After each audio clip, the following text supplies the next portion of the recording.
Hello दोस्तों, नमस्कार। उन्मुक्त स्टडी सेंटर में आप सभी का बहुत बहुत स्वागत है। आज हम लोग इतिहास का प्रैक्टिस सेट नंबर 12 सॉल्व करेंगे, जो आपके आगामी परीक्षा के लिए बहुत ही उपयोगी प्रश्न है।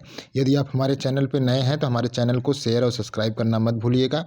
आइए आज का हम देखते हैं पहला प्रश्न। हमारा पहला प्रश्न है, प्रसिद्ध नैमिषारण्य तीर्थ जनपदों में से किस एक में उपस्थित है? तो इसका सही उत्तर हो जाएगा सीतापुर में। जो नैमिषारण्य तीर्थ है वह सीतापुर में स्थित है। आइए इस प्रश्न की व्याख्या देख लेते हैं। प्रसिद्ध नैमिषारण्य तीर्थ स्थल उत्तर प्रदेश के सीतापुर जनपद में स्थित है। इस स्थान का वर्णन विष्णु पुराण में मिलता है, जिसके अनुसार इस स्थान पर महर्षि दधीच का आश्रम था। यहीं पर महर्षि दधीच ने राक्षसों के नाश हेतु देवताओं को अपनी अस्थियां दी थी। इस स्थान को चक्र तीर्थ भी कहते हैं, जिसका संबंध भगवान विष्णु के सुदर्शन चक्र से है। अगला हमारा प्रश्न है, निम्नलिखित में से कौन बीजगणित के क्षेत्र में अपने योगदान के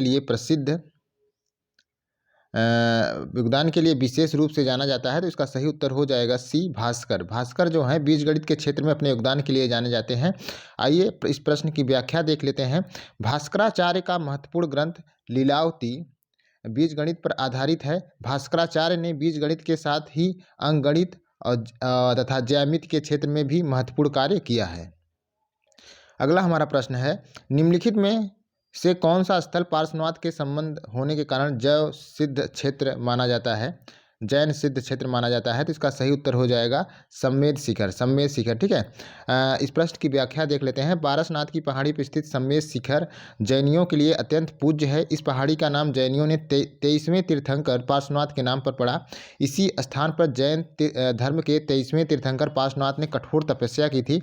इन्हीं तपस्या के 84वें दिन वे कैवल्य की प्राप्ति हुई। ऐसा माना जाता है कि इस पहाड़ी पर जैन धर्म के 24वें तीर्थंकर में से 21 ने ही निवाण प्राप्त किया था। अगला हमारा प्रश्न है, उपनिषद पुस्तकें हैं तो ये दर्शन पर आधारित पुस्तकें हैं। और इस प्रश्न की व्याख्या देख लेते हैं। उपनिषदों को वेदांत के नाम से जाना जाता है, और जो दर्शन की व्याख्या करता है, उपनिषद का शाब्दिक अर्थ है समीप बैठना।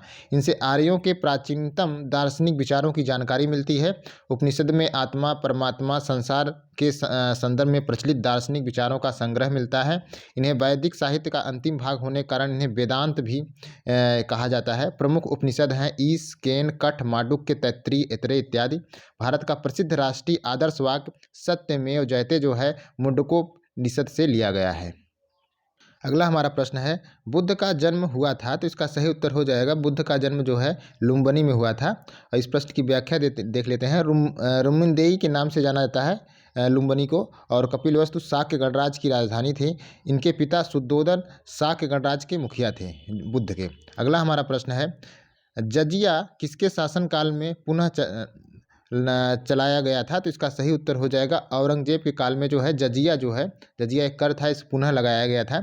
इस प्रश्न की व्याख्या देख लेते हैं। भारत में जजिया का सर्वप्रथम 712 ईस्वी में मोहम्मद बिन कासिम ने सिंध प्रांत में लगाया था। ठीक है, जिससे लूले, लंगड़े, अंधे, ब्राह्मण आदि मुक्त थे। लेकिन फिरोज शाह तुगलक ने इसे ब्राह्मणों पर भी लगवाया। ठीक है, फिरोज शाह तुगलक ने इसे ब्राह्मणों पर भी लागू कर दिया था। अकबर पहला शासक था जिसने 1564 ईस्वी में जजिया कर समाप्त कर दिया था, परंतु 1679 ईस्वी में इन्हें औरंगजेब ने पुनः लागू कर दिया। मुहम्मद शाह जो था इसके समय यह वसूलना बंद कर दिया गया था। अगला प्रश्न है, भारत में चिश्तिया सूफी मत को स्थापित किया था? तो इसका सही उत्तर हो जाएगा ख्वाजा मुइनुद्दीन जो थे चिश्तिया सूफी मत को स्थापित किया था।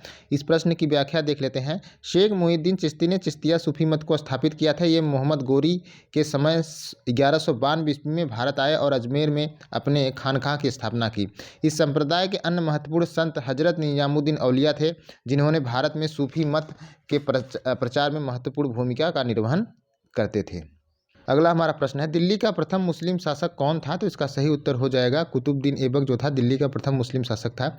इस प्रश्न की व्याख्या देख लेते हैं। कुतुबुद्दीन ऐबक दिल्ली का प्रथम मुस्लिम शासक था। मोहम्मद गौरी का चूंकि अपना कोई पुत्र नहीं था, इसलिए लाहौर की जनता ने मोहम्मद गौरी के प्रतिनिधि कुतुबुद्दीन ऐबक को 1206 ईस्वी में राज्याभिषेक करवाया।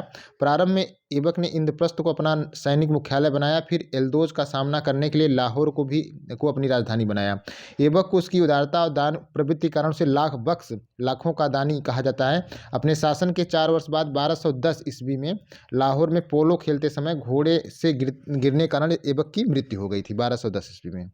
अगला हमारा प्रश्न है, दिल्ली के कुवतुल इस्लाम मस्जिद के प्रांगण में प्रसिद्ध लाहौर स्तंभ किसकी स्मृति में है? तो इसका सही उत्तर हो जाएगा चंद्र की स्मृति में है, और इसे मेहरल्लुई का लौह स्तंभ भी कहा जाता है। और इस एक माना जाता है चंद्रगुप्त जो चंद्र जो है गुप्त वंश का चंद्रगुप्त द्वितीय था। अगला हमारा प्रश्न है, शेरशाह का मकबरा कहाँ स्थित है? तो इसका सही उत्तर हो जाएगा शेरशाह का मकबरा जो है सासाराम में स्थित है, और बिहार के रोहतास जिले में स्थित सासाराम शेरशाह का मकबरा स्थित है। और कहा जाता है यह मकबरा हिंदू मुस्लिम वास्तुकला का एक श्रेष्ठ नमूना है। मकबरा बाहर से मुस्लिम प्रभाव है, अंदर से हिंदू प्रभाव से निर्मित है, और यहीं पर शेरशाह के पिता हसन खां सूरी का मकबरा निर्मित है। अगला हमारा प्रश्न है, मोहम्मद बिन तुगलक अपनी राजधानी दिल्ली से ले गया, तो इसका सही उत्तर हो जाएगा वह दिल्ली से दौलताबाद ले गया था। और कहा जाता है मोहम्मद बिन तुगलक अपनी राजधानी दिल्ली से देवगिरी ले गया था, बाद में देवगिरी का नाम बदलकर उसने दौलताबाद रखा था। मोहम्मद बिन तुगलक को अपने सनक भरी योजनाओं, क्रूर दूसरे के सुख दुख के प्रति उपेक्षा भाव रखने कारण स्वप्नशील, पागल, रक्त पिपासु भी कहा जाता है। फरिश्ता जैसे इतिहासकार ने इसे अधर्मी घोषित किया है। अगला हमारा प्रश्न है, लाल किला के निर्माण के श्रेय का अधिकारी कौन है? तो इसका सही उत्तर हो जाएगा लाल किला के निर्माण का जो श्रेय दिया जाता है वो शाहजहां का दिया जाता है। कहा जाता है दिल्ली के लाल किले का निर्माण मुगल बादशाह शाहजहां ने 1648 ईस्वी में करवाया था। लगभग 1 करोड़ रुपए की लागत से बनने वाला यह किला हमीद और अहमद नामक वास्तुकारों के निरीक्षण में बना था। किले के पश्चिमी दरवाजे का नाम लाहौरी दरवाज़ा है और दक्षिणी दरवाजे का नाम दिल्ली दरवाज़ा है, और यह किला 3100 फुट लंबा है और 1650 फुट चौड़ा है। आगे बढ़ते हैं, अगला हमारा प्रश्न है, 21 जनवरी को जन्म दिवस मनाया जाता है, तो इसका सही उत्तर हो जाएगा गुरु गोविंद सिंह का जन्म दिवस मनाया जाता है। गुरु गोविंद सिंह का जन्म जो है 21 जनवरी को मनाया जाता है। गुरु गोविंद सिंह का जन्म 21 जनवरी 1675 ईस्वी में हुआ था। सिख गुरुओं में सर्वाधिक महत्वपूर्ण गुरु थे। गुरु गोविंद ने पाहुल प्रणाली का प्रारंभ किया था। इस प्रणाली में दीक्षित होने वाला पहला व्यक्ति खालसा कहा जाता था। खालसा पंथ की स्थापना गुरु गोविंद सिंह ने की थी। इसके द्वारा ही नाम के अंत में सिंह शब्द का प्रयोग प्रारंभ हुआ। अगला हमारा प्रश्न है, अमीर खुसरो ने किसके विकास में अग्रगामी भूमिका निभाई थी? तो इसका सही उत्तर हो जाएगा खड़ी बोली। जो अमीर खुसरो का जन्म 1253 ईस्वी में पटियाली एटा में हुआ था। वह फारसी भाषा के महान कवि और इतिहासकार थे। इन्हें तूतीय हिंद और भारतीय तोता के उपनाम से भी जाना जाता था। अमीर खुसरो ने बड़ी खड़ी बोली के विकास में अग्रणी भूमिका निभाई थी। अगला हमारा प्रश्न है, अखिल भारतीय कांग्रेस की 14 जून 1947 को संपन्न हुई बैठक में भारत विभाजन के विपक्ष में किसने मतदान किया था? तो इसका सही उत्तर हो जाएगा खान अब्दुल गफ्फार खान ने किया था। अगला हमारा प्रश्न है, निम्नलिखित में किस आंदोलन के लिए प्रथम बार वंदे मातरम को नारे के रूप में अपनाया गया? तो इसका सही उत्तर हो जाएगा बी 1605 ईस्वी में बंगाल विभाजन के समय जो है प्रथम बार वंदे मातरम के नारे के रूप में अपनाया गया था। अगला हमारा प्रश्न है, राधा स्वामी सत्संग के संस्थापक कौन थे? तो इसका सही उत्तर हो जाएगा शिव दयाल साहब थे। और इस प्रश्न की व्याख्या देख लेते हैं। राधा स्वामी सत्संग की स्थापना 1861 ईस्वी में शिव दयाल साहब द्वारा आगरा में की गई थी। शिव दयाल साहब ने आगरा के दयाल बाग में सहतूत का पेड़ लगाकर राधा स्वामी सत्संग की नींव डाली थी। इस संस्था के प्रमुख उद्देश्य एकस्वरवाद फैलाना, व्यक्तिगत सुधार, लोक कल्याण था। हमारा प्रश्न है, कांग्रेस पतन के लिए लड़खड़ा रही है। मेरी सबसे बड़ी अभिलाषा यह है कि जब तक मैं भारत में हूं कांग्रेस की शांतिपूर्ण समाप्ति में सहयोग करना है। किसने कहा था? तो इसका सही उत्तर हो जाएगा लॉर्ड कर्जन ने कहा था। इस प्रश्न की व्याख्या देख लेते हैं। उपरोक्त कथन लॉर्ड कर्जन ने 1890 ईस्वी में विदेश सचिव को कहा था। भारत में वायसराय के रूप में कर्जन का कार्यकाल काफ़ी उथल पुथल का रहा। कर्जन ने जनमानस की आकांक्षाओं के पूर्ण रूप से अवहेलना करते हुए भारत में ब्रिटिश हुकूमत को पत्थर की चट्टान पर खड़ा करने का प्रयत्न किया। कर्जन के भारत विरोधी कार्यों में सर्वाधिक महत्वपूर्ण कार्य 1605 ईस्वी में बंगाल विभाजन था। इसने राष्ट्रीय आंदोलन को दबाने एवं कमजोर करने के लिए बंगाल को 2 भागों में बांटा। कर्जन का यह विभाजन फूट डालो राज करो की नीति पर आधारित था। कर्जन के भारत विरोधी कार्यों का ही परिणाम था कि भारतीय जनता उग्र होकर राष्ट्रीय आंदोलन पर उतर आई। अगला हमारा प्रश्न है, निम्नलिखित में महात्मा गांधी का कौन सा संघर्ष औद्योगिक श्रमिकों में से संबंधित है? तो इसका सही उत्तर हो जाएगा अहमदाबाद का जो संघर्ष है औद्योगिक श्रमिकों से संबंधित है। इस प्रश्न की व्याख्या देख लेते हैं। गांधी जी का अहमदाबाद का संघर्ष कपड़ा मिल मजदूरों से संबंधित था। मिल मजदूर प्लेग के समय दिए जाने वाले बोनस को समाप्त करने की मांग कर रहे थे, जबकि मिल मालिक इसे समाप्त कर देना चाहते थे। ठीक है। गांधी जी के प्रयासों से मिल मालिकों ने 35% बोनस मजदूरों को देने की मांग स्वीकार की। इस हड़ताल के दौरान 15 मार्च 1918 ईस्वी को मिल मालिकों पर दबाव बनाने के लिए गांधी ने पहली बार भूख हड़ताल की थी। सन 1917 से सन 1918 ईस्वी के बीच गांधी जी ने 3 संघर्ष, चंपारण किसान आंदोलन, अहमदाबाद के मिल मजदूरों का आंदोलन, खेड़ा के किसान के आंदोलन में हिस्सा लिया था। इन आंदोलनों से गांधी जी को संघर्ष के तरीकों को अपनाने तथा देश की जनता के समीप जाने का अवसर मिला है। अंग्रेजी शासन के दौरान भारत में आर्थिक दोहन के विचार का प्रतिपादन किसने किया था? तो इसका सही उत्तर हो जाएगा दादा भाई नौरोजी ने।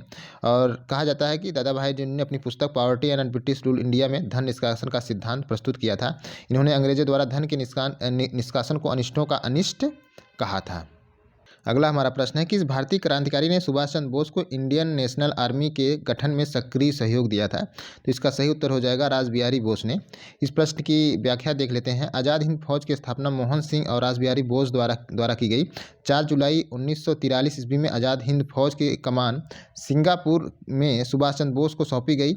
21 अक्टूबर 1943 को सिंगापुर में स्थित कैथी हॉल में बोस ने स्वतंत्र भारत की अस्थायी सरकार की स्थापना की थी। रासबिहारी बोस ने इंडियन इंडिपेंडेंस लीग की स्थापना जापान में की थी। ठीक है। अगला हमारा प्रश्न है, देव समाज का संस्थापक निम्न में कौन था? तो इसका सही उत्तर हो जाएगा सी, शिव नारायण अग्निहोत्री जो थे देव समाज के संस्थापक थे। इन्होंने लाहौर में 1887 ईस्वी में इसकी स्थापना की थी।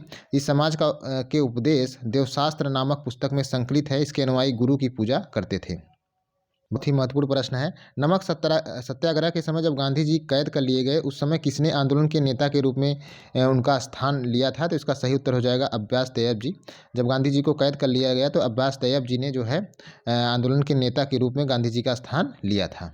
अगला हमारा प्रश्न है, गांधी जी को किसने सावधान किया था कि वे मुस्लिम धार्मिक नेताओं उनके अनुयायियों के कट्टरपन को प्रोत्साहित न करें? तो इसका सही उत्तर हो जाएगा अजमल खान ने यह कहा था। हकीम अजमल खान ने सन 1920 ईस्वी में गांधी जी से मुस्लिम कट्टरपन को प्रोत्साहित न करने का अनुरोध किया था। 1621 ईस्वी में अहमदाबाद में हुई कांग्रेस के अधिवेशन की अध्यक्षता हकीम अजमल खान ने की थी।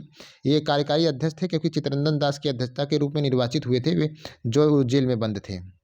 अगला हमारा प्रश्न है, दक्षिण अफ्रीका में रहने की अवधि में महात्मा गांधी ने निम्न में किस पत्रिका का प्रकाशन किया था? उसका नाम था, तो इसका सही उत्तर हो जाएगा इंडियन ओपिनियन। ठीक है। गांधी जी दक्षिण अफ्रीका के प्रवास के समय गांधी जी ने जून 1903 ईस्वी में साप्ताहिक पत्रिका इंडियन ओपिनियन का प्रकाशन किया था। ये पत्रिका अंग्रेजी भाषा में निकाली गई थी। दोस्तों आज का ये हमारा प्रश्न था, कैसा लगा प्रैक्टिस सेट? और आप हमको जो कमेंट करके जरूर बताइएगा और शेयर सब्सक्राइब कमेंट करना मत भूलिएगा। Thank you.